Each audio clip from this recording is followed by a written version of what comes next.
دیا۔ آج مسلمانوں کا کیا حال ہے؟ ہم کھاتے پیتے ماحول میں قرآن پڑھنے کے لیے تیار نہیں ہیں۔ جس قرآن کو پیغمبر نے امت تک کیسے منتقل کیا، اللہ کے پیغمبر کے ارشادات سے رہنمائی لینے کے لیے آج مسلمان کے پاس وقت نہیں ہے۔ آج ہمارے پاس اپنے اوقات کو، اپنے وسائل کو اس دین پر خرچ کرنے کے لیے ہمارے پاس کچھ نہیں۔ اللہ کے پیغمبر صلی اللہ علیہ وسلم کا یہ گھرانہ اس نے کردار ادا کیا۔ کہتے ہیں کہ اب مکہ کے سرداروں نے مکہ کے اندر حج کے موقع پر آئے ہوئے سارے عرب کے قبیلوں کو پیغمبر کے خلاف کھڑا کر دیا۔ ہر ایک قبیلے کے پاس جا کر ان کے کان بھرے اور ان کو پورے عرب میں پیغمبر محمد الرسول اللہ کے خلاف آگ لگا دی۔ اب انہوں نے، ان کے بڑے بڑے لوگوں نے، سرداروں نے، وڈیروں نے، شاعروں نے، ادیبوں نے، سب نے مل کر محمد الرسول اللہ اور آپ کے دین کے خلاف عرب کے موسم حج میں ایسا ماحول بنایا کہ یہاں سے جانے والے حاجی یہاں سے جب واپس جائیں تو پورا عرب محمد صلی اللہ علیہ وسلم کے خلاف کھڑا ہو جائے، آگ لگا دے۔ اب ایسے موڑ پر خواجہ ابو طالب انہوں نے اپنے علم کو استعمال کیا، اپنی زبان کو استعمال کیا، اپنے شعور کو استعمال کیا اور اپنی ذہنی اور عقلی صلاحیتوں کو استعمال کیا۔ فوج کو نہیں میدان میں اتارا، یہ محرم ہے، امن کا علاقہ ہے، لیکن ذہن تو ہے۔ آج دشمن کے منصوبوں کو کیسے ناکام بنایا جائے گا؟ آج عرب کی یہ اجتماعی تحریک محمد الرسول اللہ کی کیسے کامیاب ہوگی؟ پورے عرب کے اندر اس کی مخالفت کو کیسے بلڈوز کیا جائے گا؟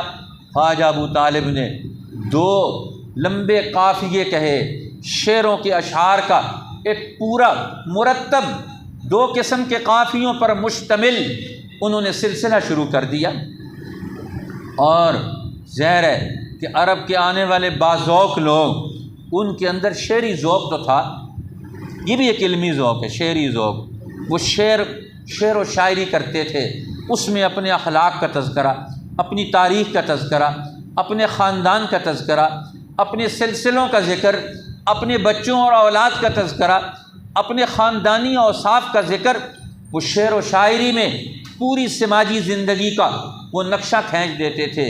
تو خواجہ ابو طالب نے بھی اس وقت وہ نقشہ کھینچا جس میں انہوں نے پورا تذکرہ کر دیا کہ ہم کون لوگ ہیں جن کے خلاف آج آوازیں اٹھ رہی ہیں۔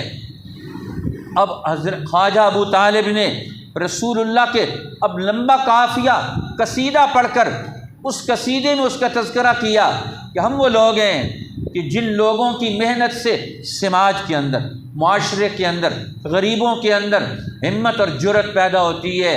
ہم وہ لوگ ہیں کہ جو انسانوں کو مشکلات سے نکالتے ہیں۔ اذا ما سعور الخدود نقیمها، جب یہ لوگ چہرے اترے ہوئے آتے ہیں تو ہم ان کے لیے کھڑے ہو جاتے، ہم ان کے چہروں پر رونقیں لے کر آتے ہیں۔ نبی پاک صلی اللہ علیہ وسلم کے حق میں انہوں نے وہ بڑا مشہور شعر بھی پڑھا، ابیض یستسقی الغمام بوجہہ سمال الیتامی عصمۃ للارامل۔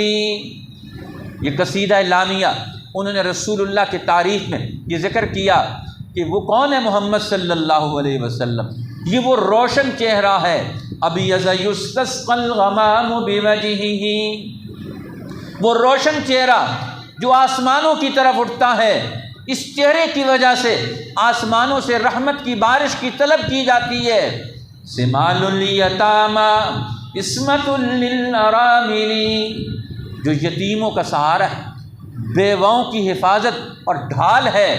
آج تم اس محمد کے خلاف جس کی 40 سالہ زندگی تمہارے تمام لوگوں کے سامنے بالکل صاف اور واضح شکل میں موجود ہے، آج تم اس کے خلاف عرب کے اندر ذہن بنانا چاہتے ہو۔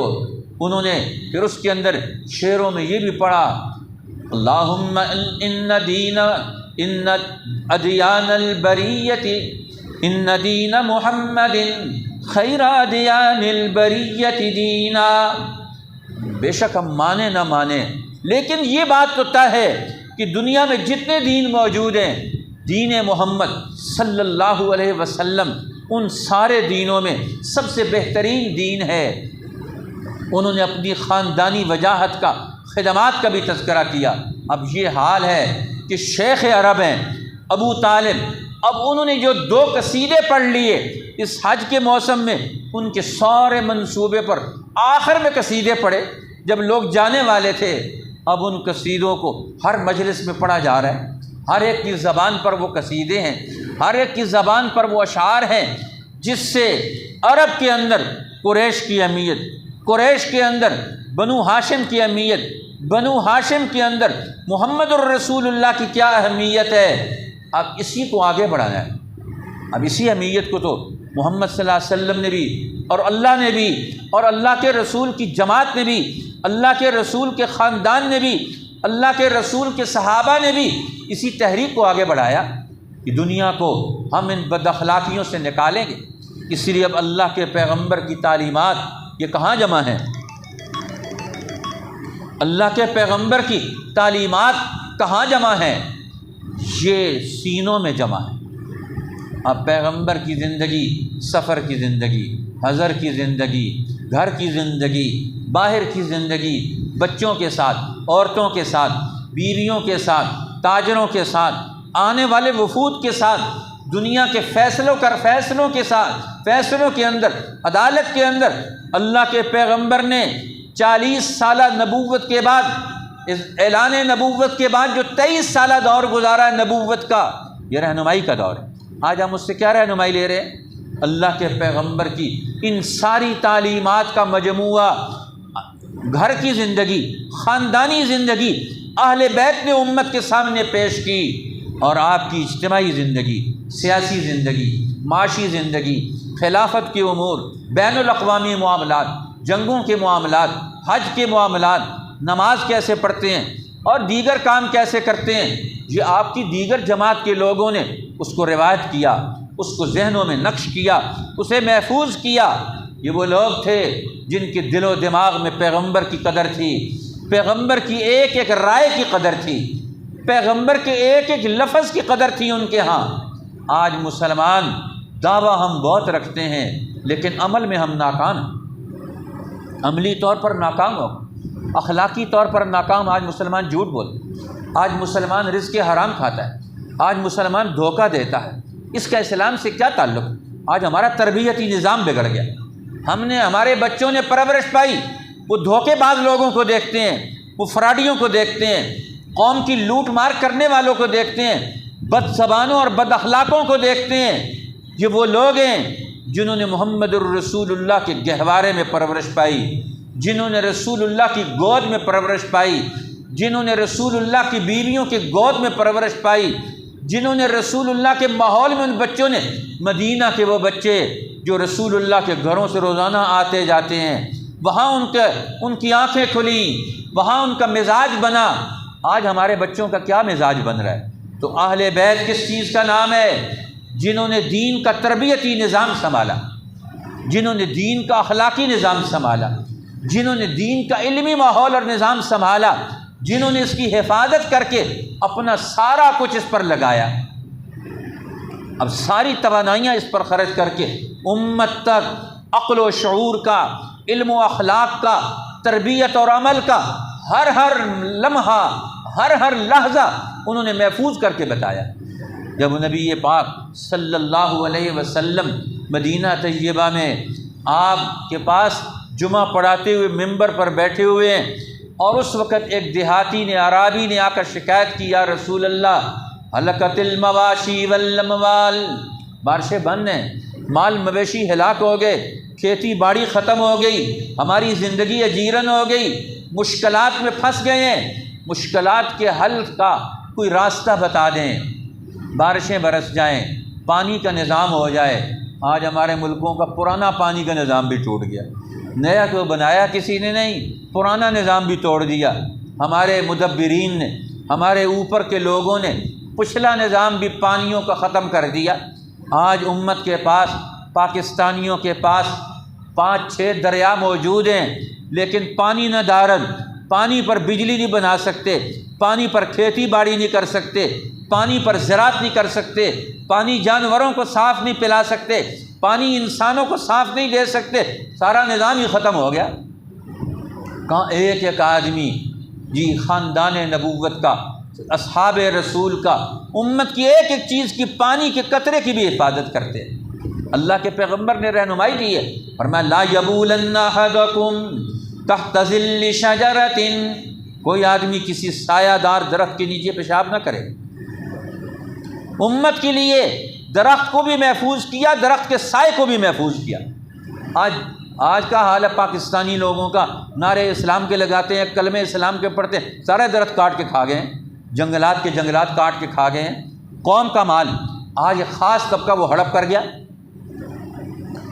اور درخت نہیں رہے۔ سڑکوں پر آپ شیر شاہ سوری کے دور میں دیکھیں، سڑکیں تیار ہوتی تھیں، سڑک کے ہر طرف لدے ہوئے درخت ہوتے تھے، سایہ دار درخت ہوتے تھے، اس طرف سے بھی سایہ ہے، اس طرف بھی سایہ ہے، ہر طرف سے سایہ ہی سایہ ہے۔ قوموں کا ایک مزاج ہوتا ہے۔ قوم سبا جنہوں نے اپنا نظام پیدا کیا ہوا تھا، لوگ تاریخ بھی نہیں پڑھتے، دور کا حال بھی نہیں دیکھتے۔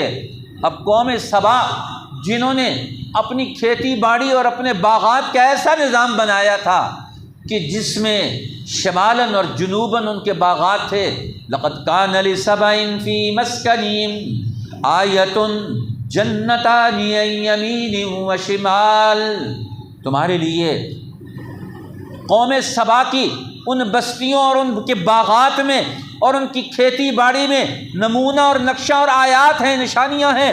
غور کرو، قوم سورت سبا میں اللہ جل شانہ قوم سبا کا تذکرہ کر کے محمد الرسول اللہ کی اہمیت سمجھانا چاہتے ہیں۔ قوم سبا کے باغوں کا تذکرہ کر کے مدینہ کے باغوں کی اہمیت بتانا چاہتے ہیں۔ لوگوں کو ذہن دیا جا رہا ہے اب وہاں دو قسم کے باغات ہیں، جنتان عن یمین و شمال، یمین اور شمال میں ان کے باغات ہیں، اور ان کے باغوں کے اندر سے راستے نکل کے جا رہے ہیں۔ وہ کہتے ہیں تاریخ میں علماء نے لکھا ہے، ایک آدمی خالی ٹوکرا لے کر باغ میں سے کچھ بھی نہ خریدے، صرف قوم سبا کے باغوں کے راستے سے خالی ٹوکرا لے کر نکل جائے تو ادھر سے داخل ہو، ادھر سے جب نکلتا ہے تو پھلوں سے اس کا ٹوکرا بھرا ہوا تھا۔ یہ ایسا دور ایک قوم پیدا کرتی ہے۔ ہماری قوم نے آج 75 سال میں کون سا دور پیدا کیا؟ لوٹ مار کا دور، ہر ایک کا جیب کاٹنا ہے، ہر ایک کا مستقبل کاٹنا ہے، قوم کو اور نسلوں کو دنیا میں باہر بھیجنا ہے، اپنے ملکوں کو ویران اور اجاڑ کرنا ہے۔ یہ کون سے لوگ ہیں جو نام دین کا لے کر قوم کے لیے اجاڑیاں اور ویرانیاں پیدا کر رہے ہیں؟ قرآن یہ تو سمجھانا چاہتا ہے۔ رسول اللہ کے پاس آ کر وہ بیان کرتا ہے دیہاتی اور عرابی، یا رسول اللہ ہلکت المواشی والاموال، مال بھی ہلاک، کھیتی باڑی بھی ہلاک، اور ہمارے جانور بھی ہلاک ہو گئے، پانی کا نام و نشان نہیں۔ اب اللہ کے پیغمبر نے ہاتھ اٹھا دیے آسمان کی طرف، دعا مانگ رہے ہیں۔ اب بادل کا ایک ٹکڑا بھی نظر نہیں آتا، جیسے جیسے ہاتھ اٹھا رہے ہیں ویسے ویسے بادل آ رہے ہیں، اور آ کر انہوں نے برسنا شروع کر دیا۔ تو اسی ممبر پر بیٹھے ہوئے رسول اللہ نے حضرت علی کو اور کچھ صحابہ کو خطاب کیا، آج اگر ابو طالب ہوتے، ہماری دعا کے منظر میں بارش کے برسنے کو دیکھتے تو آج ان کی جو اشعار تھے وہ پوری طرح فٹ بیٹھتے۔ ابی یستسقى الغمام بوجهه سمال الیتامى عصمۃ للارامل، وہ سفید اور روشن چہرہ جس چہرے کی برکتوں سے دنیا کو رونقیں ملتی ہیں، جس چہرے کے جن آنکھوں کے دیکھنے سے، جس کی زبان سے نکلنے والے الفاظ کی تعلیم و تربیت سے دنیا کی قوموں میں تحریک پیدا ہوتی ہے، انسانوں میں اخلاق جنم لیتے ہیں، وہ پیغمبر، اس کی زبان کتنی پاک، اس کی آنکھ کتنی پاک، اس کا چہرہ کتنا تازہ اور تر و تازہ اور شاداب، جس کے چہرے کی تازگی اور شادابی اتنی عظیم ہے کہ بادل بھی اس سے شرماتے ہیں، اور وہ بادل برسنے کے لیے اس کی منشا پر بھی، اس کے تقاضوں پر بھی، اس کی امت اور قوم کے مسائل کے حل کے لیے بھی بادل ان کی بات ماننے کے لیے تیار ہے۔ آج تو کوئی کسی کی بات، باپ بیٹے کی بات نہیں مانتا، بیٹا باپ کی بات نہیں مانتا، بھائی بھائی کی بات نہیں مانتا، ہر جگہ جہاں دو مسلمان ہیں ان میں ٹکراؤ و لڑائی ہے۔ مسجد کی صف میں آتے ہیں تو یہاں بھی لڑائی اور ٹکراؤ ہے. اب کہاں ہے؟ ہمارے ذہنوں سے محبت ہی نکل گئی، ٹکراؤ آ گیا آپس میں. بھئی آپس میں تو محبت کرنی تھی، آپس میں تو ایک دوسرے کو مضبوط بنانا تھا. اللہ کے پیغمبر کیا رہنمائی دے کر جا رہے ہیں؟ خیارکم الینکم من عاقبا، تم میں سے سب سے بہترین آدمی ہے جس کے کندھے نرم ہو. مسلمان آ کر اس کے کندھے پر ہاتھ رکھے تو وہ اس کے ساتھ چل کھڑا ہو، صف میں اس کو قریب کرنا چاہے تو اس کے قریب ہو جائے. آج مسلمان میں نرمی ختم ہو گئی، آپس میں شدت اور سختیاں آ گئی. تو اللہ کے پیغمبر نے اپنے گھریلو نظام سے، خاندانی نظام سے اخلاق اور تربیت کا دور پیدا کیا. وہاں سے جو نکل کر جاتا ہے وہ دین سیکھ کر جاتا ہے، اخلاق سیکھ کر جاتا ہے، ایک مسلمان کی قدر سیکھ کر جاتا ہے، دوسروں کی عظمت سیکھ کر جاتا ہے. اپنی بیویوں اور بچوں کے تعلق سے اللہ کے پیغمبر آنکھوں میں شرم و حیا ڈال کے انسانوں کو تربیت اور رہنمائی دیتے. رسول اللہ صلی اللہ علیہ وسلم راستے میں سے گزر رہے تھے، آپ کے ساتھ آپ کی زوجہ مطہرہ ہے، گزر رہے ہیں. پاک باز بیویاں ازواج مطہرات میں سے ایک بیوی آپ کے ساتھ ہیں، غالباً حضرت سودا رضی اللہ تعالیٰ عنہ ہے. آپ ان کو گھر لے کے جا رہے تھے. اب وہاں 4 آدمی کھڑے تھے راستے میں.